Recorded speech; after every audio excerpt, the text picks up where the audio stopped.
حالة من الغليان تعيشها هذه الأيام أحياء بالوزداد، فبمجرد الإعلان عن قرار نقل دربي المولودية من ملعب 20 أوت إلى الخامس جويليا اشتعل الفتيل بين الجماهير، وبات الحديث عنه يشغل بالهم أكثر من أي شيء آخر، بل أن الخبر نزل كالصاعقة على رؤوسهم وأنساهم لقاء الموسم أمام وفاق سطيف لحساب كأس الجمهورية.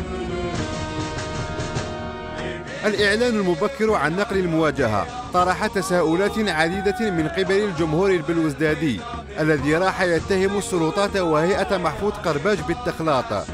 أو بنصب فخ حتى يقصى الشباب من منافسة الكأس. حسب الأنصار دائما قرار نقل الدربي إلى ملعب الخامس جويليا مجحف بالنسبة لأبناء العقيبة الذين قرروا عدم التنازل عن اللعب بملعب 20 أوت ما دام أن وسائل الأمن بجميع أنواعها متوفرة.